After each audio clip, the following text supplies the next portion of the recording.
어느 날 이찬이가 저에게 이런 질문을 했었습니다. 본인이 아마 관심이 있어서 그러겠죠. 아빠, 목사님은 어떻게 돼요? 라는 질문이었습니다. 거기에 이렇게 말해 주었습니다. 목사님이 되려면 4년 대학을 나오고 대학원을 졸업하고 강도사고시를 치고 목사고시를 치면 돼. 10년 걸려. 근데 아빠는 좀 부족한 것 같아서 조금 더 11년을 공부한 것 같아. 석사를 3년, 박사를 8년 해서 한 21년 했는데 지금도 공부해. 라고 말하는 건 답이 안 됩니다. 목사님이 어떻게 돼? 그러면 첫 번째 답이 뭐냐면 하나님이 부르셔야 해. 이찬이한테 그대로 얘기해 줬어요. 공부도 필요하고 훈련도 필요하지만 제일 먼저가 하나님 부르셔야 돼. 하나님 부르시는 게 뭐예요? 이게 이제 제일 어려운 대답이죠. 하나님이 부르셔야 해요. 왜? 하나님 부르시는 건 내가 할 수 있는 영역이 아닙니다. 사실 내가 아무것도 할 수 없어요. 오히려 그건 그냥 하나님이 하셔야 되고 기다려야 되고 순종해야 되는 거예요. 다만 할 수 있는 게 무엇이냐면 나를 내어드리는 겁니다.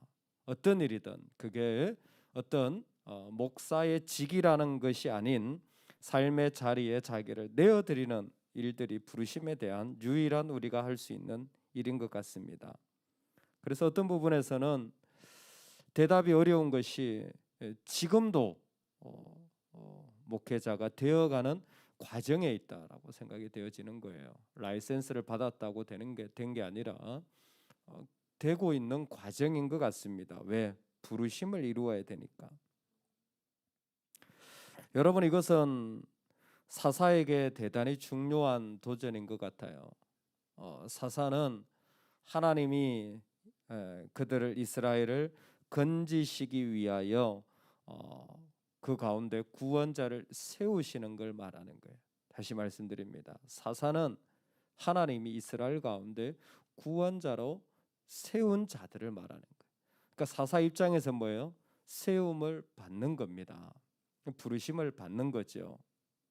그런데 아비멜렉의 뒤를 이어서 이사갈 사람 도도의 손자 부하의 아들 돌라가 일어나서, 돌라가 세워져서가 아니라 돌라가 부름받아서가 아니라 돌라가 일어나서라는 거예요.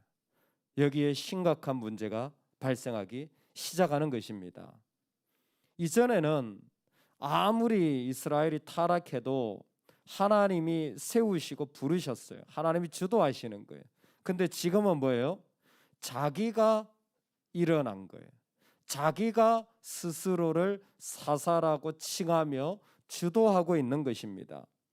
이것이 이스라엘에게 대단히 큰 어려움을 줍니다.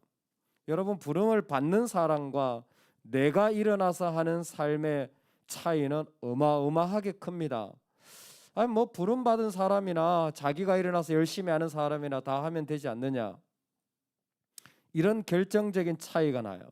지금부터 사사기는 급격하게 이제 기울어지기 시작하고 마지막 삼손에 가면 이스라엘은 가장 영적인 타락을 경험하게 됩니다. 근데 영적인 타락을 경험하는 패턴이 사사기의 마지막 삼손에 가면 딱 이렇게 나타나요. 여러분, 사사기의 패턴이 있죠. 정말 안타깝지만 죄악을 그들이 지릅니다. 죄악이 있어요. 그럼 뭐예요? 하나님이 심판하세요. 심판하면 그 다음에 뭐합니까? 너무 힘드니까 부르짖어요. 부르짖으면 뭐합니까? 하나님이 구원하셔요. 죄악, 심판, 구원, 부르짖음. 또 부르짖어서 괜찮으면 또 뭐예요? 죄악을 또 하는 거예요. 이게 반복되어지는 것입니다. 그런데 이 반복이, 이 네 가지 패턴이 삼손이 되면요, 삼손 때 가면 하나가 사라져요. 부르짖는 게 없어져요. 아예 부르짖지도 않습니다. 이게 영적으로 타락하면요, 아예 부르짖지도 않아요. 죄악이 됐어요. 죄악을 졌어. 심판을 했어요. 그럼 뭐예요? 하나님 앞에 엎드려야 되잖아요. 엎드리지도 않는다니까요. 지금 일어나는 특징이 뭐냐면, 내가 사사가 된 사람들이 많아질수록 내가 나를 주도할수록요, 기도할 필요성을 못 느껴요. 부르짖는 자리의 중요성을 마음으로 깊이 느끼지 못합니다. 왜? 내가 돈 벌고 살면 되니까, 내가 할 만한 봉사하면 되니까, 예배도 기도도 실제로 새벽 기도를 나오면서도 내 패턴에 맞추어서 할 수도 있습니다. 여러분 조심하셔야 돼요. 내가 진짜 엎드리고 내가 진짜 눈물 흘리고 내가 진짜 십자가에 죽는 필요를 느끼셔야 돼요. 그 자리가 없으면 살 수 없는 사람이 부름받은 사람이에요. 부름받은 사람은 하나님이 그 일 가운데 원하시는 일들을 이루기 위하여 엎드리지 않을 수가 없는 거예요. 그런데 내 지도인 사람은 부르짖음이 필요가 없습니다. 하나님 앞에 엎드리고 기도할 필요성이 없어요. 그게 간절하지가 않아요. 그냥 내가 하면 되는 거예요. 여러분, 그래서 신앙생활 하면서 제일 특징적인 게 뭐냐면 하나님과 거리가 멀어지면요, 제일 먼저 사라지는 게 기도와 예배의 자리. 그냥 기도의 예배의 자리가 훅 날아가요. 그 자리의 필요성을 별로 느끼지 못하기 때문입니다. 지금 이스라엘이 그런 상황에 처해져 있다라는 거예요.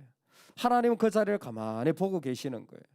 이 돌라와 그다음에 야일이 일어나는데 다 자기 주도적으로 이스라엘을 다스리기 시작한 일들이 이스라엘의 편만해진 것입니다. 이것이 이스라엘의 가장 무서운 타락의 일들을 일으키고 있는 거예요.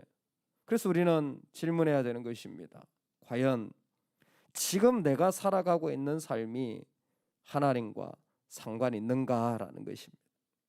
지금 내가 과연 하나님과 상관 있는 삶을 살아가고 있는가? 과연 내 중심에 가장 중요한 가치는 무엇인가? 야일을 보면 금방 알아요. 야일이라는 사사를 소개하는데 다른 거 없어요. 그에게 아들 30명, 어린 낙이 30, 그리고 성읍 30을 가졌다.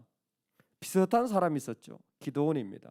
기드온의 아들이 70이 있고요. 소유가 많고 금으로 에봇을 만들고 막 등등을 만들잖아요. 뭐예요? 지금 가치가 자기가 얼마나 소유했는지에, 부유한지에 여기에 있는 거예요. 여러분, 부가 나쁘다라는 게 아니에요. 하나님 이 얘기를 하는 게 뭐냐면 이미 이들의 마음의 가치와 질서가 하나님과의 언약의 관계와 상관없어지고 있다라는 거예요. 즉 내가 오늘 가져야 될, 내가 오늘 누려야 될, 내가 오늘 소유해야 될, 내가 오늘 내 스케줄에 온 마음이 가지고 있는데 과연 한 번 더 들여다보라는 거예요. 그 안에 내가 중요하게 여기는 내 믿음의 보물 같은 것들이 그 가운데 얼마나 숨겨져 있느냐는 거예요. 아이들하고 얘기를 하다 보면 참 재밌는 게 아이들은 자기가 해야 될 얘기는요 끝까지 해야 되더라고요. 그거 안 하면 울더라고요. 처음에 이해가 안 돼요. 좀 기다려. 근데 못 기다려요. 자기가 해야 될 얘기는 해야 돼요. 끝까지 해야 돼요. 왜? 그게 자기 지금 중요한 이야기이기 때문에 그래요. 못하면 울어요. 여러분 눈물이 나십니까? 내 안에 진짜 중요한 것들을 해야 되는데, 내 안에 정말 소중한 것들을 해야 되는데 못하면 눈물이 나십니까? 야일과 돌라의 시대는 그런 게 없어요. 성읍을 30을, 아이를 30을, 나귀를 30을, 나귀를 30을 가졌다는 건 사실 유일하게 야일만 타고 있습니다. 왕의 표시죠. 이미 이러한 상당한 자기 주도적인 힘이 그 가운데 강해졌어요. 그런 일들을 그 가운데 묘사해 주고 있는 것입니다. 그래서 우리는 돌라와 야일을 보면서 과연 하나님과 무슨 상관이 있을까? 부가 많아서, 부가 적어서가 아니에요. 그가 사사여서 아니라서가 아니에요. 그 내면에 과연 하나님 앞에 부르짖는 필요가 있나?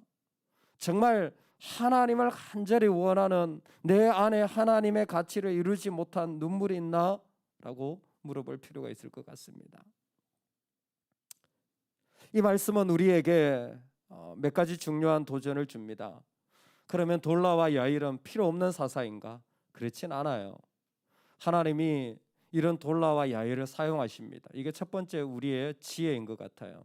그러면 돌라와 야일은 무슨 일을 했습니까? 여러분, 돌라와 야일이 무슨 이방인에게서 건졌다는 기록이 있나요? 없어요. 미디안이나 블레 없어요. 그럼 이 사람들은 무슨 기능을 했습니까?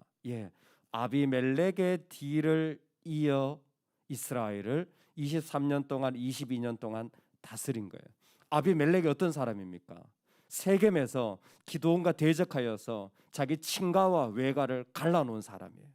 아비멜렉이 어떤 사람입니까? 이스라엘을 반으로 쪼개가지고 갈등을 일으킨 사람이에요. 그 가운데 피비린내 나는 살인과 비난과 저주를 부었던 사람이 아비멜렉이에요. 근데 뭐예요? 돌라가 그 가운데 사사로 일어나서 그 모든 갈등과 그 가운데 있는 어려움을 다 봉합시키는 거예요. 여러분, 이런 역할을 하시기 바랍니다. 하나님 앞에서 보이는 적도 참 무섭지만 보이지 않는 적이 있어요. 갈등을 일으키고 서로 반목하게 하고 그리고 비난하게 하는 것들을 뭐예요? 사사로서 먼저 차단시키는 거예요. 내가 그 가운데 미움이 생길 말들이라면 내 입술을 닫아버리는 거예요. 그들의 입술을 닫게 하는 것입니다. 그 가운데서 갈등이 일어나고 서로를 죽이기까지 원망하는 일들이 일어나게 될 것이라면 그 일은 주님의 이름으로 우리가 멈춰야 됩니다. 하나님은 우리를 이 땅에서 바로 이러한 사사로 부르고 계신 것 같습니다. 아비멜렉의 그 무자비하고 정말 너무 어두운 일들이 있었지만 이 돌라와 야일이 참 부족한 사람들인데도 그와 같이 화합하게 하는 이러한 일들을 그 가운데 일으킴으로 이스라엘은 40몇 년 동안, 거의 합치면 45년이죠. 평안한 시간을 보낼 수 있게 되어진 거예요. 또 하나 우리가 여기에서 도전받을 수 있는 것은 하나님 앞에 부름받는 인생, 즉 부르짖을 수밖에 없는 인생을 우리는 놓치지 말아야 합니다. 어떤 자리에서도 어떤 삶에서도 내가 하나님을 예배하고 부르짖고 기도하는 인생은 우리 가운데 필요합니다. 왜? 내가 할 수 없기 때문에 그래요. 나는 그 가운데 아무것도 할 수 없는 자리에 있다라는 것을 인식한다면, 즉 하나님이 나를 부르시고 나에게 능력을 주시고 하나님이 이루셔야 된다는 생각을 분명히 한다면 부르짖을 수밖에 없는 거예요.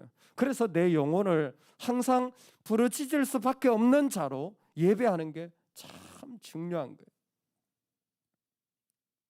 한 지체와 얘기를 나누면서 도전을 하였습니다.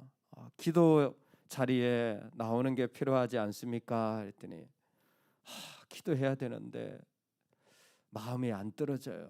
왜? 기도의 자리를 너무 멀리 떠났다는 거예요.